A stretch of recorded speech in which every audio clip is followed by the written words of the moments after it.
Lili sedang membersihkan rumah ketika majikannya menelepon dan bertanya, "Lili, sudah 3 tahun kamu bekerja denganku, kan? Aku punya beberapa rumah kosong. Pilih salah satu yang kamu suka." Semangat Lili pun semakin bertambah untuk mengurus rumah tersebut. Setelah selesai, dia memeriksa rumah yang dipilihnya. Meskipun rumah tersebut kecil, namun tampak mewah meskipun dalam keadaan kotor. Lili tak menyangka bahwa majikannya begitu baik padanya. Dia mulai membersihkan rumah dengan penuh perhatian, dimulai dari lantai, mengelap jendela, dan menyortir barang-barang agar lebih teratur. Buku-buku disusun dengan rapi dan ditempatkan di rak display, dengan rak pertama diisi oleh koleksi kamera, diikuti oleh koleksi pop mart lucu, dan terakhir koleksi boneka. Selanjutnya, Lili menata meja untuk mesin kopi dan menambahkan lampu untuk memberikan kesan estetik. Tidak lupa, dia memasang berbagai magnet kulkas di tempat yang tepat. Dengan gaji 50 juta rupiah per bulan, Lili merasa sangat beruntung. Dia melanjutkan dengan menyusun berbagai camilan di rak dan membersihkan kamar di lantai atas. Spray dipasang dengan rapi, dan aromaterapi dinyalakan untuk memberikan suasana nyaman. Lili juga menambah lampu di pagar kamar untuk memberikan sentuhan akhir pada dekorasi rumahnya. Akhirnya, Lili memiliki rumah kecil yang mewah dan nyaman di kota untuk ditinggali. Ia merasa sangat bersyukur dan berencana mengajak keluarganya berkunjung.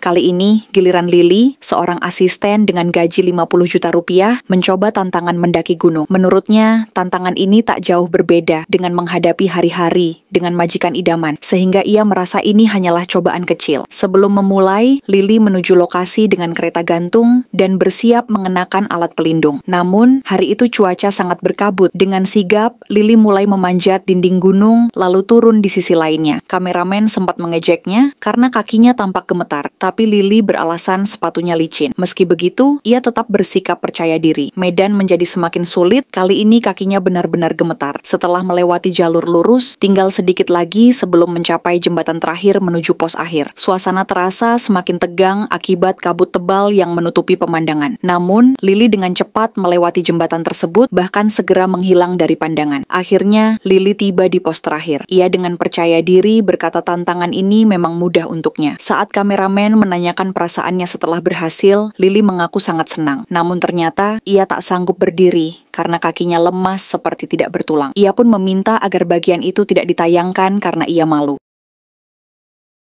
Majikan Lili itu menerima telepon dari sahabatnya yang baru saja tiba di kota. Mertua meminta Lili bersiap-siap untuk menyambutnya, sementara dia akan menjemputnya di bandara. Lili tidak menyangka bahwa sahabat majikannya adalah seorang artis terkenal yang membintangi banyak film. Untuk menyambut kedatangan sahabat majikannya, Lili merencanakan sebuah jamuan spesial. Dia menyiapkan berbagai buah dan camilan, kemudian memesan tuna segar dan memanggil seorang koki khusus untuk mengolahnya, karena hanya ahli yang dapat menangani ikan tersebut dengan benar. Lili menyiapkan bahan-bahan dan menemani koki untuk memotong tuna. Sebagian dari ikan itu dibuat sashimi, dan Lili pun mencicipinya terlebih dahulu untuk memastikan kualitasnya. Ia turut membantu pekerjaan koki agar lebih cepat selesai. Sebagian ikan diolah menjadi berbagai hidangan, hingga meja makan penuh dengan sajian spesial. Setelah meja tertata rapi, Lili memanggil majikan dan sahabatnya. Keduanya menikmati hidangan tersebut dengan lahap. Karena puas dengan hasil kerja Lili, majikannya memberikannya bonus sebesar 10 juta rupiah. Lili merasa sangat senang meskipun ia sudah digaji 50 juta rupiah per bulan dan diberi rumah untuk tinggal di kota.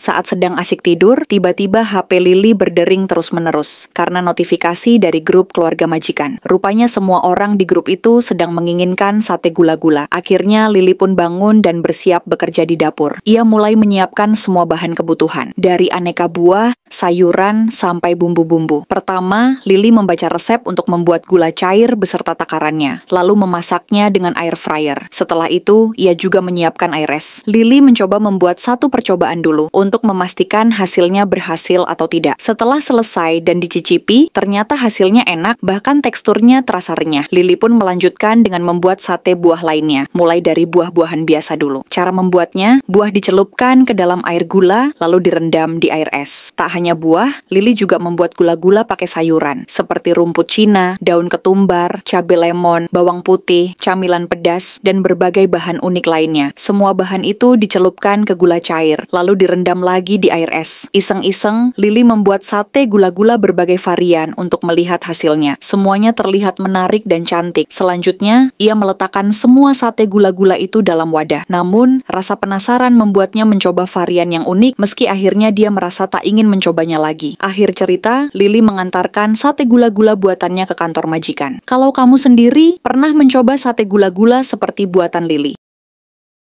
Lily sedang mempersiapkan camilan ketika suami istri itu bertengkar lagi. Ternyata, istrinya ingin pergi piknik, namun suami yang baru saja terkilir tangan dan kakinya menolak. Kemudian, majikan memanggil Lily dan berbisik sesuatu, yang membuat Lily segera keluar. Ternyata, ia menyewa kursi roda elektrik untuk anaknya, serta membeli beberapa kebutuhan dapur. Belanja dengan menggunakan kursi roda elektrik ternyata menyenangkan. Sementara itu, keluarga sedang santai, Lily mulai menyiapkan perbekalan piknik. Ia membuat roti panggang blueberry, mini tart, ayam panggang, salad Cina, dan buah-buahan segar, lalu menyusunnya dalam kotak kemasan. Lily juga membawa berbagai macam minuman dan camilan ringan. Tidak lupa, ia menyiapkan tempat piknik dengan tikar, tenda, dan makanan yang disusun rapi agar tampak estetik untuk foto-foto di media sosial. Menantu berfoto, meski suaminya iseng mengganggu. Suami pun kemudian menyalahkan Lily. Namun akhirnya, mereka menikmati makanan bersama, dan Lily merasa senang bekerja, apalagi melihat keluarga majikannya sangat menghargainya seperti keluarga sendiri.